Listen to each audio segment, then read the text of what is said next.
الممر الأخير من ملفات همسات الزرار. قبل ما نبدأ حكاية النهاردة، لو بتحب القصص اللي بتخليك تبص وراك قبل ما تطفي النور، لو قلبك جامد وبتستمتع بالرعب الواقعي، يبقى ما تنساش تعمل لايك وتشترك في القناة وتفعل الجرس عشان توصلك كل الحلقات الجديدة أول بأول. استعد عشان اللي جاي ممكن يغير نظرتك للمكان اللي انت ساكن فيه. في ناس بتخاف من العتمة وفي ناس بتخاف من الأماكن الضلمة، بس في نوع تالت بيخاف من الحاجات اللي بتحصل لما مفيش حد بيبص. النهاردة أحكي لك عن حكاية مهندس دخل مكان ما كانش المفروض يدخله، ومشى في ممر ملوش رجوع. خد نفس عميق وركز لأنك داخل معايا في الممر الأخير. أنا اسمي هشام، عندي 34 سنة، مع مهندس مساحي شغال في شركة مقاولات كبيرة. شغلي بيتضمن إني أروح أماكن غريبة عشان أعمل رفع مساحة. الأراضي لسه ما اتبنتش أو مشاريع لسه ما في أولها. في يوم المدير بعتلي على مكتبه وقال لي في مشروع جديد عايزين نبدأ في منطقة اسمها عزبة الشيخ نور في الفيوم، وهشتغل هناك أسبوع. عايزك تبدأ ترفع المنطقة كلها وتجهز التقريب. سألته الشيخ نور دي فين؟ عمرنا ما اشتغلنا هناك قبل كده. ضحك وقال لي محدش يشتغل هناك أصلا،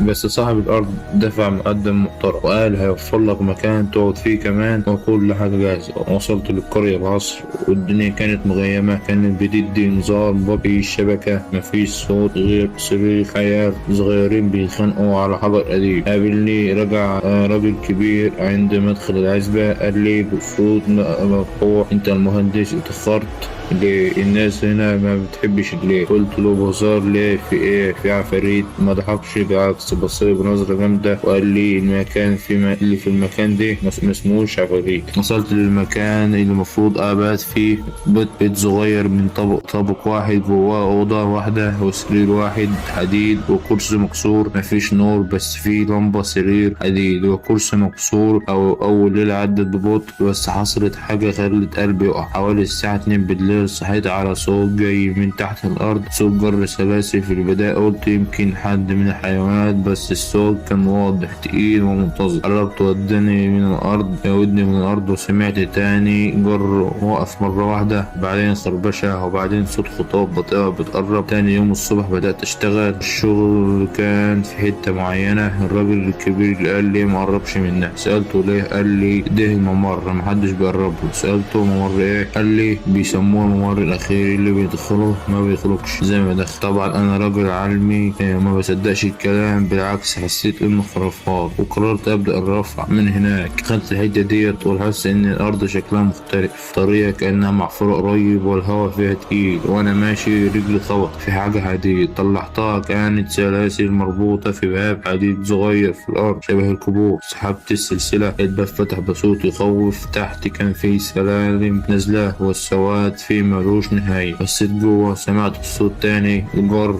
بس المرة ديت طالع لفوق. قمت جريت ورجعت للبيت، بس وأنا داخل شفت حاجة. كانت في ست واقفة عند طرف الحوش لابسة أبيض، وشها مش باين، راسها مميل على جنب وايديها متعلقة، كانت مش بيتحكم فيها. لما بصيت عليها ما اتحركتش، بس لما رمشت اختفت. قلت ان نفسي يمكن تعبان، يمكن بتوهم. بس ايه اللي حصل الليلة اللي بعدها خلاني اتأكد اني دخلت مكان ما بيتحركش فيه حاجة. صحيت على صوت حد بيتكلم جوه الأوضة، لكن لما نورت اللمبة ما كانش في حد. بصيت في المراية لقيت ظل مش بيتحرك زيي. انا بلف ووشي بيتغير، بس الظل ثابت، وشه نازل لتحت كأنه بيبص في الأرض. هو بيبص، رفع راسه فجأة وبص لي. فضلت قاعد في مكاني مش قادر أتنفس. الظل في المراية بدأ يبتسم، وابتسامته واسعة لحد ما بقت مش طبيعية. قمت كسرت المراية وخرجت أجري من البيت. رجعت تاني للممر اللي كنت عايز أرجع السلسلة مكانها وأقفل الباب. وأنا هناك نادى عليا صوت أمي: هشام يا ابني تعالى بسرعة. صوتها بطريقتها بنفس النداء اللي بتنديه لما بتكون قلقانة عليا. بس أمي ماتت من سنتين. قربت من باب الممر وسمعت الصوت جوه بيقول لسه مخلصناش يا هشام، اللي شافنا لازم يكمل. أنا معرفش ايه اللي حصل. بيقولوا لقوني مرمي جنب الباب،